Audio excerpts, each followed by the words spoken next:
In the forgotten corners of Greek mythology, far beyond the marble temples and heroic triumphs, lies a creature born purely from darkness, a monster that could not be killed.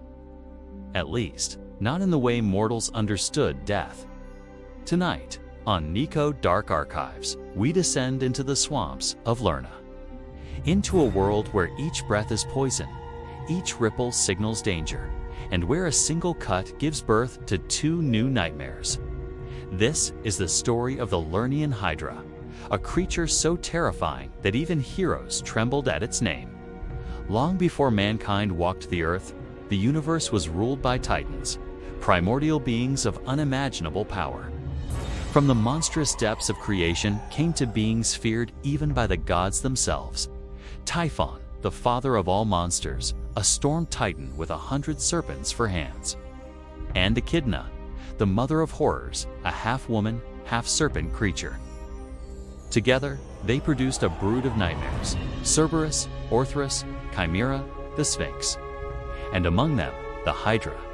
Unlike her siblings, the Hydra was not meant to roam free across mountains or guard cities. She was a creature of punishment, placed in the marshes of Lerna, a place the Greeks believed was a gateway to the underworld. The Hydra was not merely a monster.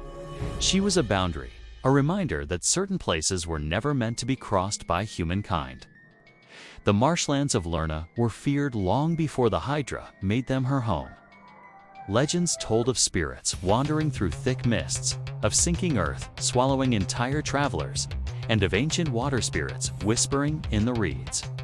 Into this haunted wilderness, the Hydra slithered.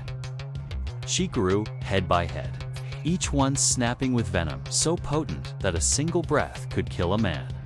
Ancient writers describe the Hydra's blood as liquid death, so toxic that even its footprints caused plants to wither. Some say she had 9 heads, others say 50, but all agreed on one truth: if you cut one head off, 2 more would grow in its place. The Hydra was no ordinary beast. She was a symbol of exponential danger, of unstoppable destruction. And she waited, hidden in the marshes beneath the shadow of twisted trees, for the one hero foolish enough to challenge her.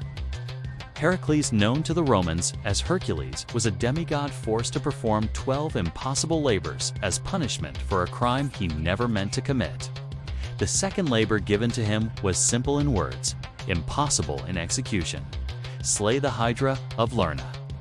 Heracles knew the creature's reputation, but he had no choice. He gathered his bow, torch, and club, and set out.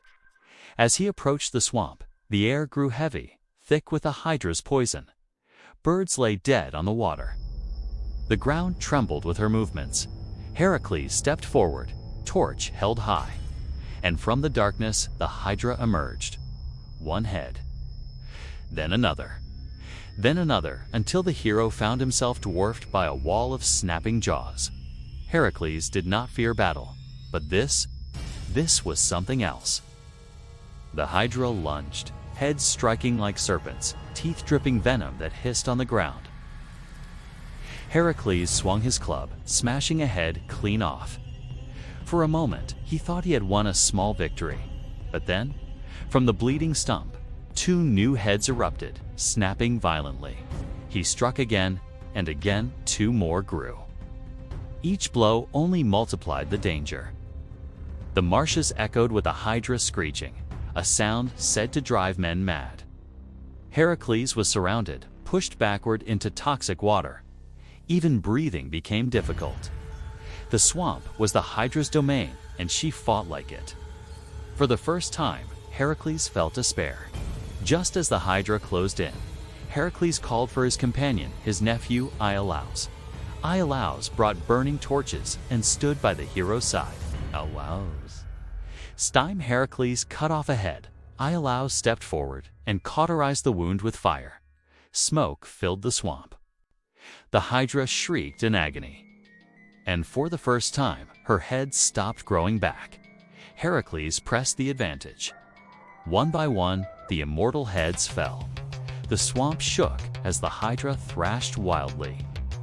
Until finally, Heracles cut off the final immortal head and buried it beneath a massive boulder. The monster of Lerna was dead, but the story was far from over. Although the Hydra was slain, her legacy continued in the most deadly of ways. Heracles harvested her venom, dipping his arrows into the toxic blood. These arrows became so lethal that even the slightest wound meant certain death. With them, Heracles defeated the Stymphalian birds, the giant Geryon, and even wounded the mighty centaur Nessus. But this power came with a cost. For it was the Hydra's venom stored in Heracles' arrows that eventually led to the hero's own tragic fate. The poison was so devastating that it burned through the skin of gods themselves. The Hydra was dead, but her curse lived on. Like many myths, the Hydra story is more than a battle tale. To the ancient Greeks, she represented problems that grow worse when ignored, struggles that multiply when confronted in the wrong way. Cut off one head, two more grow. The Hydra became a metaphor for everything overwhelming: disease, chaos, war, and even personal fears. Heracles' victory symbolized human resilience, the idea that strategy and perseverance could overcome even the most impossible challenges. The marshes of Lerna may be silent today, but the lesson remains. Some monsters grow stronger when attacked blindly, but with knowledge, patience, and the right tools, they can be defeated. The Hydra remains one of mythology's most enduring horrors, a creature born from chaos, living in darkness, and defeated only through cunning and fire. Its venom shaped the fate of heroes. Its legend shaped the imagination of generations. And even now, thousands of years later, we still whisper its name. This has been Nico Dark Archives, where the shadows of ancient history come alive. If you enjoyed this journey into myth and darkness, be sure to like, subscribe, and ring the bell so you never miss another story from the archives. Until next time, beware the monsters that grow when you strike them.